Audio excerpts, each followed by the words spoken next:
सहनाववतु सहनौ भुनक्तु सह वीर्यं करवावहै तेजस्विनावधीतमस्तु मा विद्विषावहै। ओम शांति शांति शांति। वैदिक जीवन पद्धति की इस कक्षा में आप सभी का हार्दिक स्वागत है, अभिनंदन है। संसार का प्रत्येक व्यक्ति यदि अपने जीवन को उत्कृष्ट करना चाहता है तो उसका सबसे पहला कर्तव्य यह है कि अपने जीवन को ज्ञान से परिपूर्ण करे, ज्ञान को अपने जीवन में स्थान दे। बिना ज्ञान के हम अपने आहार विचार व्यवहार को ठीक नहीं कर पाते हैं। जितना उत्कृष्ट ज्ञान होगा और ज्ञान का आधान, ज्ञान का स्थान हमारे व्यवहार में होगा तो फिर व्यक्ति अपने जीवन को और इस जगत को परिपूर्णता से, हर प्रकार की दिव्यता से, भव्यता से आप्लावित करेगा, अभिषिक्त करेगा। जब तक वेदों का जो ज्ञान है उसका जब तक व्यवहार में, आचरण में आधार नहीं करेगा तब तक जीवन हमारा सफल नहीं हो सकता है। उत्कृष्ट और समृद्ध जीवन जीने के लिए हमको अपने आहारों पर नियंत्रण रखना चाहिए। यदि हमारा आहार अच्छा है तो हमारा व्यवहार भी अच्छा होगा, विचार भी अच्छा होगा। आयुर्वेद ग्रंथों में और जितने भी हमारे प्राचीन ग्रंथ हैं, ऋषि मुनियों के द्वारा यह संदेश उपदेश दिया गया है कि हम सात्विक आहार ग्रहण करें, सात्विक भोजन ग्रहण करें। और जब सात्विक आहार ग्रहण करेंगे तो सात्विक हमारी बुद्धि होगी और ऐसी बुद्धि जिसकी शुद्धि हमारे आहार से ही संभव है। इसलिए आज के स्वाध्याय में हम ऋग्वेद के तृतीय मंडल के 54वें सूक्त के 21वें मंत्र का स्वाध्याय करेंगे, जो हमको सात्विक आहार करने का, सात्विक आहार ही लेने का उपदेश दे रहा है, जिससे हमारा जीवन समृद्धशाली हो, उत्कृष्ट हो, उत्तमोत्तम गुणकर्म स्वभाव से युक्त हो। प्रथम वेद मंत्र को मैं आपके समक्ष लिखता हूँ, फिर इसकी चर्चा करूँगा। ओम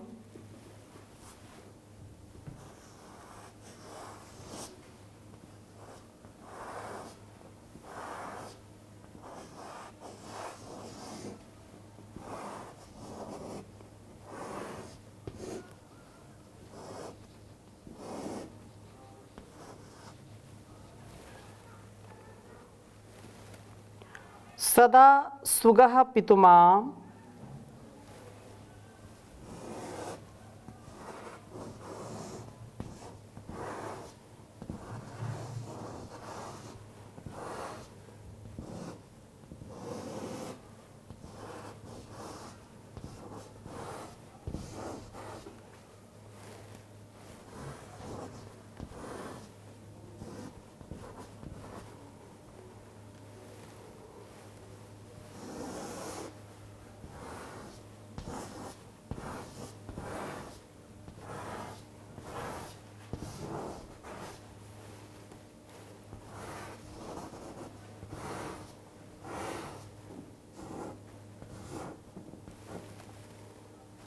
अस्तु पंथा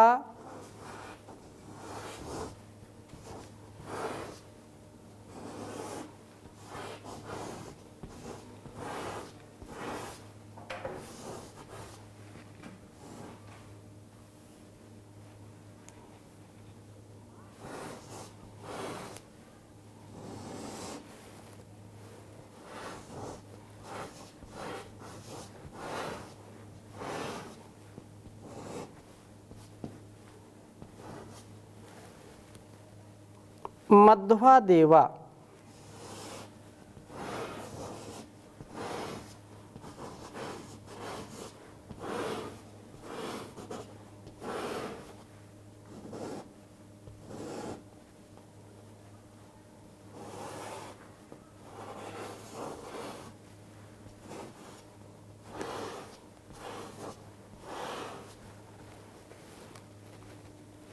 औषधीः संपिपृक्त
संपिपृक्त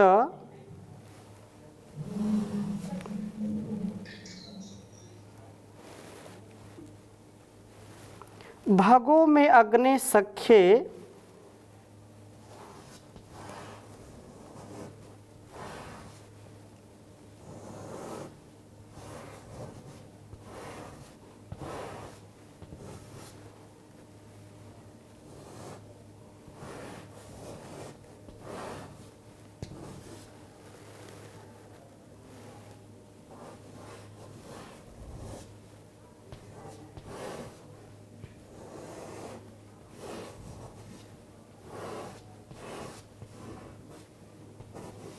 भागों में अग्नि सख्ये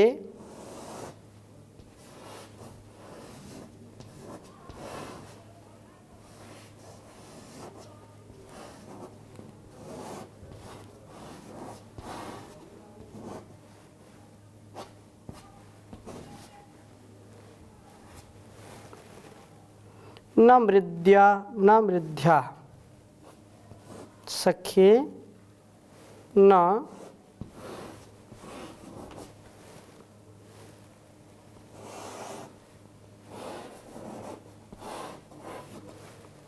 मृद्या।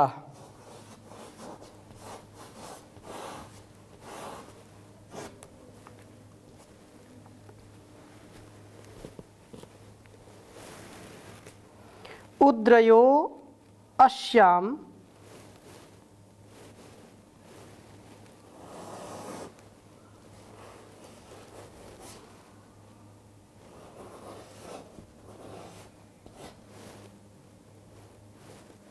उद्रयो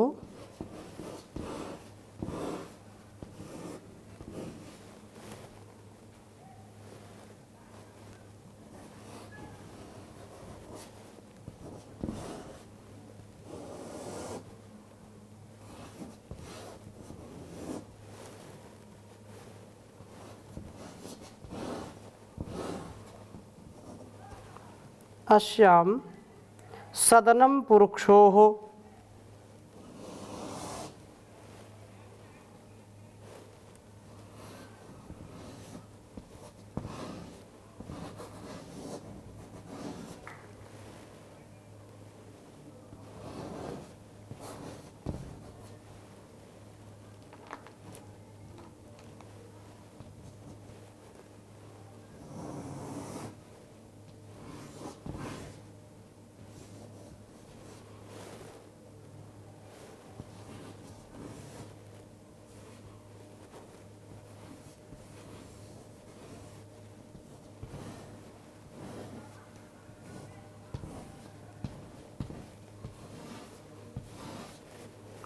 तीसरे मंडल के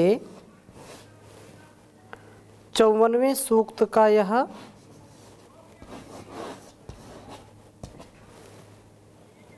21वां मंत्र है।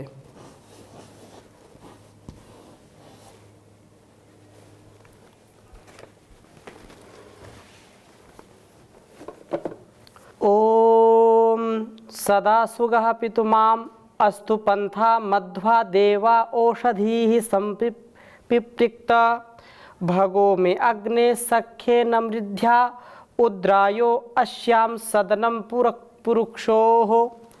ओम सदा सुगः पितुमाम अस्तु पंथा मध्वा देवा ओषधीः संपिप्रिक्त भगो में अग्ने सख्ये नमृद्ध्या उद्रायो अस्याम सदनम पुरुक्षोः।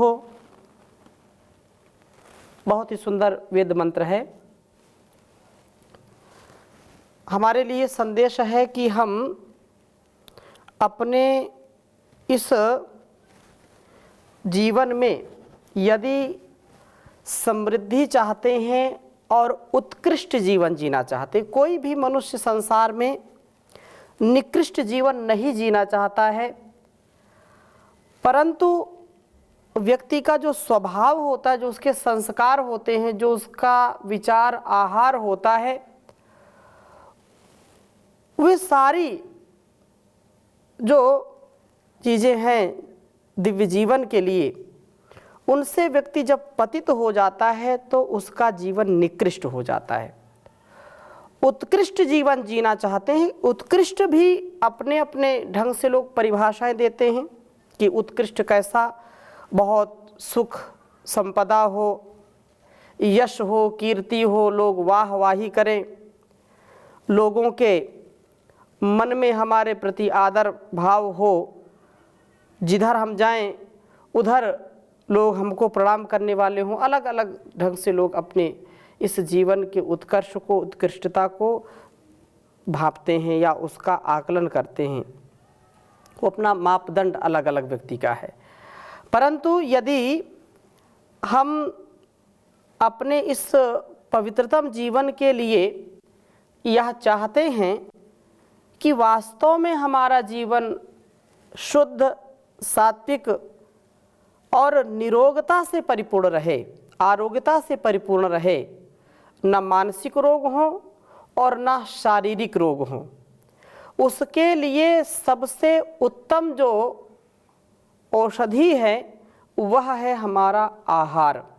और आहार के विषय में यहाँ पर यह चर्चा की है कि हे परमात्मन सदा सुगः पंथा, हे परमात्मन, हे प्रभो, हमेशा हमारा पंथा, मार्ग, सुगः अर्थात शोभन गमन वाला होना चाहिए, निष्पाप, निष्कलंक, निर्द्वंद्व, निरहंकार से युक्त होना चाहिए, हिंसा रहित होना चाहिए और पितुमान, प्रशस्त अन्न वाला होना चाहिए।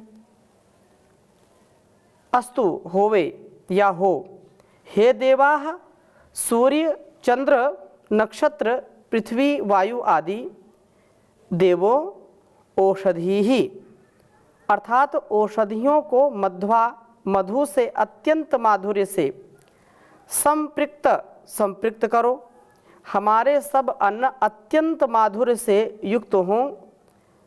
तो प्रस्तुत यह जो मंत्र है मध्वा संपिप्रिक्त, इसमें बहुत ही सुंदरता के साथ इस बात को समझिए कि मधुर हमारे भोजन होने चाहिए। ऐसे जो रुक्ष पदार्थ का सेवन करते हैं, जो गरिष्ठ पदार्थ का सेवन करते हैं, जो हमारे लिए कल्याणकारी नहीं है, चटपटा, तीखा, मसालेदार, जला भुना, सड़ा गला जो भोजन करते हैं, वैसी ही व्यक्ति की चित्तवृत्ति होती, वैसे उसके विचार आते हैं।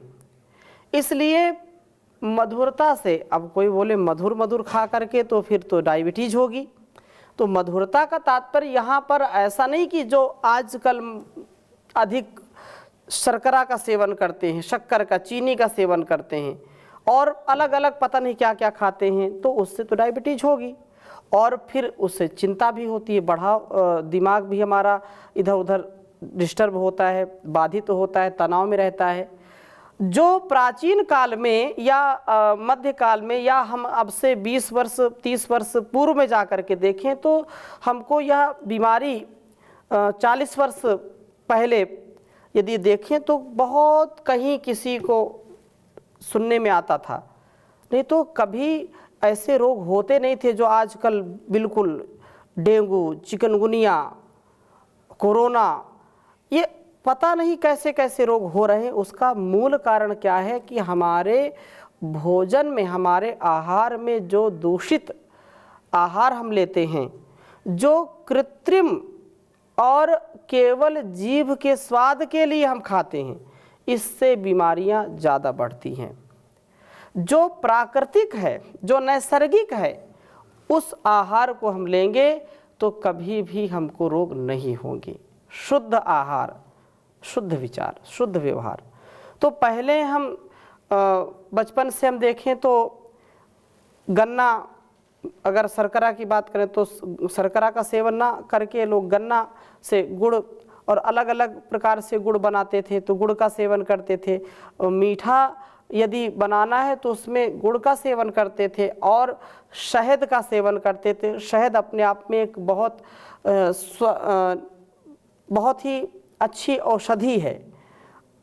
जो मधुमक्खी है वो अलग अलग वनस्पतियों में, अलग अलग पुष्पों में बैठ करके उसका जो औषधीय गुण है, औषधि तत्व है, उसको वो ग्रहण करके और मधु इकट्ठा करती है। तो मधु से तात्पर्य क्या है कि मधुर आहार लें। उसमें यद्यपि औषधि के रूप में लेने की बात कही है, तो कहा कि औषधि ही माधुर्य से युक्त हो। देवाः देववृत्ति वाले पुरुषों, तुम औषधियों को मध्वा मधु से संपिपृक्त जो है जोड़ दो, अर्थात औषधियों को मधु से संपृक्त जोड़ दो, अर्थात औषधियों, वनस्पतियों व शहद का ही सेवन करो। वो ये मधु से तात्पर्य ये है, मध्वा जो मधुरता वो भी, जैसे हम अनाज भी लेते हैं और जो शुद्ध अनाज होते हैं उनमें भी वह मधुरता होती है, फल में तो मधुरता होती ही होती है।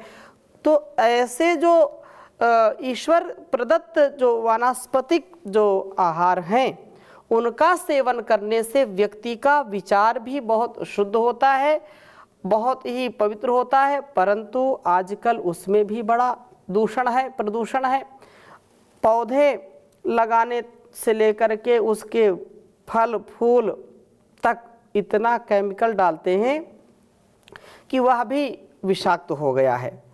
तो कहने का आशय ये है कि यदि हम इसको, अर्थात इस काया को, इस शरीर को पवित्र रखना चाहते हैं और स्वस्थ रखना चाहते हैं, अपने जीवन को उत्कृष्ट बनाना चाहते हैं, तो यह परम आवश्यक है कि हम अपने देववृत्ति वाले जो स्वभाव है, देववृत्ति से युक्त है, उनको जगाएं तथा औषधि जो पदार्थ है उनका सेवन करें और उसमें शहद का सेवन करें, अर्थात मधु का सेवन करें। हे अग्ने, हे परमात्मन, सख्ये आपकी मित्रता में मेरा भगः ऐश्वर्य न मृद्या हिंसित न हो। मैं रायः धन के तथा पुरुषो पालक व पूरक अन्न के सदनम गृह को अस्याम उत्कर्षेण प्राप्त हूँ, अर्थात मुझे धनों की व अन्नों की कभी कमी ना हो। धन धान्य से सदा मैं परिपूर्ण रहूँ, कभी भी धन धान्य की कमी मेरे यहाँ हो नहीं। तो ये जो धारणा है, यह पवित्र धारणा हम सबके अंदर होनी चाहिए कि हम जो भी आहार लें वो पवित्र आहार हों, शुद्ध आहार हों, मधुरता से युक्त आहार हों। कसैले और बहुत ही खट्टे, चरपरे, तीखे, बहुत ही तले भुने पदार्थों का सेवन नहीं करना चाहिए। बहुत ही नमकीन पदार्थों का सेवन नहीं करना चाहिए। जो मैदे से बनी चीज़ें हैं, या जिनमें चीनी का ज़्यादा प्रयोग हुआ है, जिनमें नमक का ज़्यादा प्रयोग हुआ है, ऐसे पदार्थों का सेवन करके हम रोगों का घर बना लेते हैं शरीर को।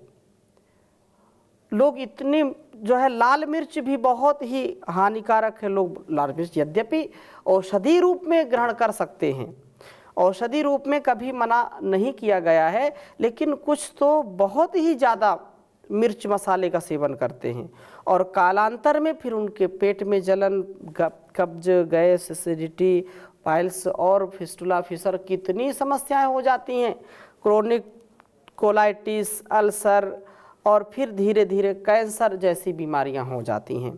तो बीमारियों से बचने का ये बहुत बड़ा उपाय है कि हम अपने आहार को ठीक करें। इसलिए यहाँ कल्याणी वेदवाणी का यह उद्घोष, यह संदेश हमारे लिए है कि हम उत्कर्षता को प्राप्त हों, हम उत्कृष्ट जीवन जीने वाले हों और कभी हमारे यहाँ धन धान्य की कमी ना हो, हम सात्विक अन्न का सेवन करने वाले हों, हम सात्विक अन्नों का सेवन करते हुए उत्कृष्ट मार्ग पर चलें और भोजन में औषधियों व मधु का प्रयोग करें। हमें धन व अन्न की कभी भी कमी नहीं होना चाहिए। तो ऐसा जब जीवन बनाएंगे तो निसंदेह हमारा यह जीवन बहुत ही शुद्ध पवित्र हो जाता है और सात्विक जो विचार है उनका भी धीरे धीरे उत्थान होता है। नहीं तो आहार यदि हम तामसिक करेंगे, आहार यदि हम बहुत ही राजसिक करेंगे तो उस तमस बढ़ेगा, रजस बढ़ेगा, चंचलता बढ़ेगी, उत्तेजना बढ़ेगी और व्यक्ति ऐसा बन जाता है, ऐसा स्वभाव अपना बना लेता है जो उसे नहीं बनना चाहिए। अतः यहाँ पर जो यह वेद मंत्र का भाव है कि सात्विक भोजन तथा उत्कृष्ट समृद्ध जीवन हमारा हो, उसके लिए यह बहुत बड़ी भूमिका निभाता है। आहार हमारा सबसे बड़ा साधन है, जीवन का आधार है आहार। तो आहार की शुद्धि, आहार शुद्धौ सत्व शुद्धि कहा है। आहार की शुद्धि से ही बुद्धि की शुद्धि होती है। सात्विक आहार लेंगे, सात्विक बुद्धि होगी, राजसिक आहार लेंगे, राजसिक बुद्धि होगी, यदि तामसिक आहार लेंगे तो तमस से युक्त बुद्धि होगी, तामसिक बुद्धि होगी। इसलिए आहार पर नियंत्रण हो, व्यवहार पर नियंत्रण हो। तो ऐसा जो जीवन है ये वास्तव में अत्यंत महनीय है। हमारा जीवन बहुत सुंदर हो और कभी भी हम इन दुर्गुणों में, दुर्व्यसनों में ना फंसें, आहार का कभी भी अतिक्रमण ना करें।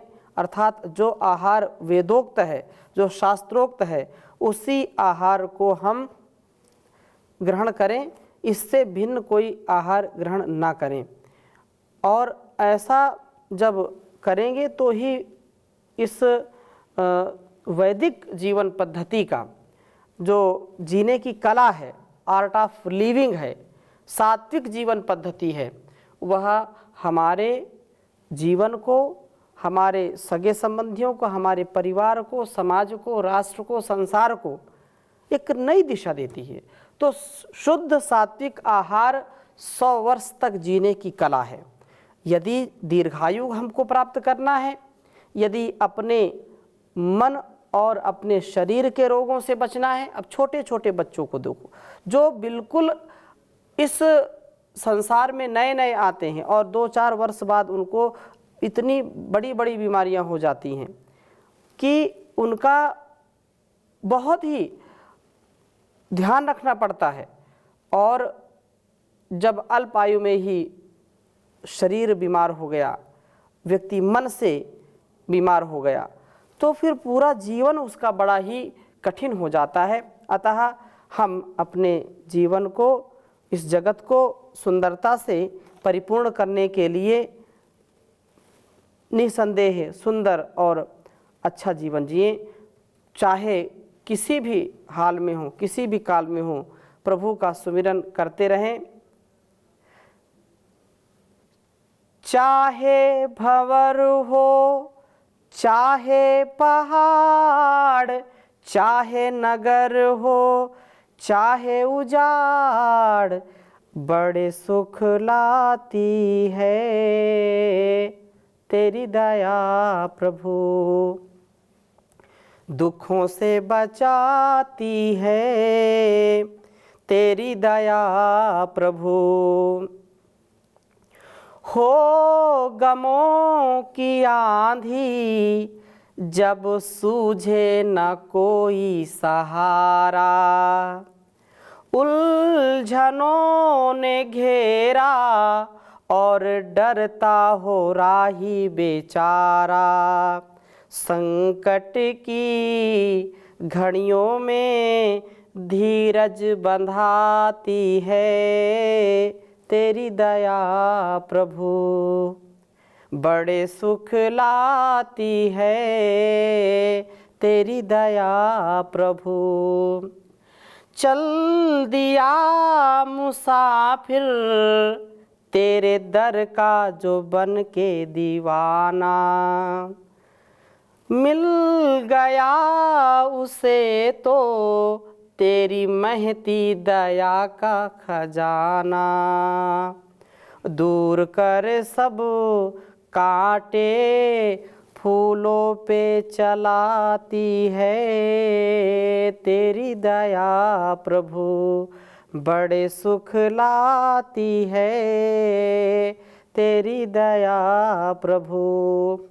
हर कदम पे ठोकर एक पग भी न जाए बढ़ाया, घिर मुसीबतों में जिसने हिम्मत से दिल ना हटाया। जंगल में मंजिल भी पथिक पहुँचाती है तेरी दया प्रभु।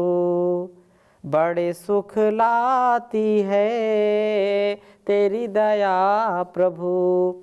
दुखों से बचाती है तेरी दया प्रभु।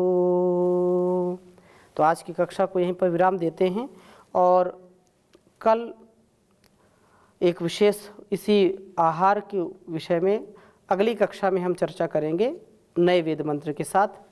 ओम शांति शांति शांति।